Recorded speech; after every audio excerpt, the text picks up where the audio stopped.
जय हिंद फ्रेंड्स। किसी भी देश के ग्रोथ और डेवलपमेंट के लिए इन्वेस्टमेंट का होना बहुत ज़रूरी है। जितना ज़्यादा इन्वेस्टमेंट उतना ज़्यादा ग्रोथ और डेवलपमेंट के चांसेस होंगे। इसका मतलब सिंपल सा है कि आप ज़्यादा से ज़्यादा अपनी अर्थव्यवस्था में इन्वेस्ट करोगे तो उस इन्वेस्टमेंट का मल्टीप्लायर इम्पैक्ट होता है इकोनॉमी के ऊपर।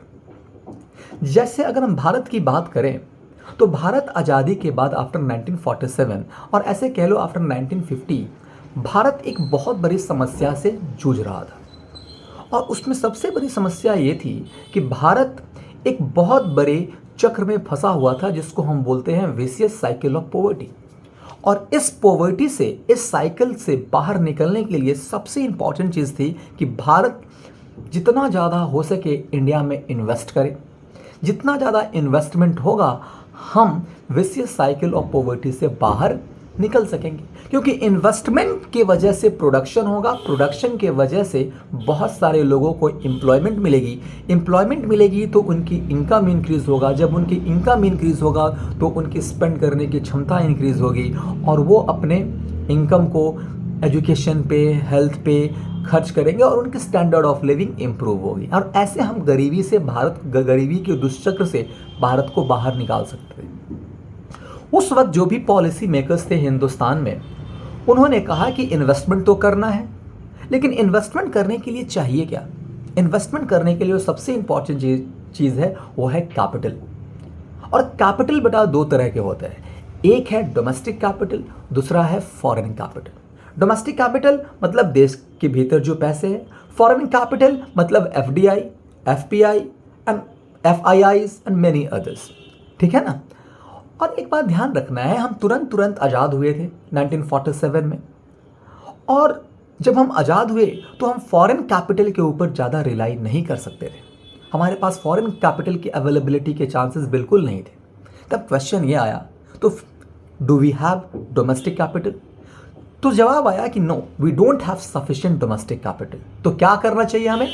तो हमें जो भी डोमेस्टिक कैपिटल हमारे पास अवेलेबल है उसको ऑप्टिमली यूज़ करने की ज़रूरत है, उसको अच्छे से यूज़ करने की ज़रूरत है। लेकिन इतने बड़े कैपिटल को यूज़ करने के लिए हमें कुछ इंस्टीट्यूशंस की ज़रूरत थी। वो इंस्टीट्यूशंस किसके फॉर्म में चाहिए था?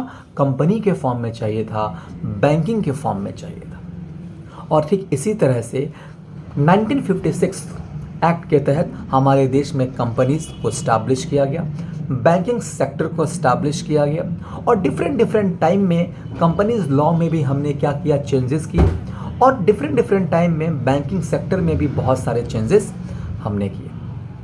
बट द क्वेश्चन इज, ये कंपनी वर्ड जो है इसका मतलब क्या है? किसको हम कंपनी कहते हैं? तो कोई भी इंस्टीट्यूशन जो कंपनी लॉ ऑफ 1956 जो बाद में अमेंड होकर के कंपनी लॉ ऑफ 2013 बना, उसके तहत रजिस्टर्ड है, उसको हम कंपनी कहते हैं। मतलब कोई भी इंस्टीट्यूशन जो कंपनी लॉ 2013 के तहत रजिस्टर्ड है उसको हम क्या कहते हैं? कंपनी कहते हैं। Is that clear? अभी जो कंपनी है दो तरह के होते हैं, एक है पब्लिक कंपनी, दूसरा होता है प्राइवेट कंपनी। पब्लिक कंपनी उन कंपनीज को बोलेंगे जो अपने शेयर को लार्ज नंबर पे ऑफर करते हैं। They issue there shares, they offer there shares on a large scale. और ये जो है ओपन होता है टू ऑल। ये जो शेयर्स होते हैं they are open to all, it means that they are open to the public. Is that clear? Private companies के साथ ऐसा नहीं है। प्राइवेट कंपनीज के साथ क्या है, ये जो शेयर्स होते हैं वो कुछ गिने चुने लोगों को ही दी जाती है। फॉर एग्जांपल फैमिली मेंबर्स हो सकते हैं, रिलेटिव हो सकते हैं। ठीक है?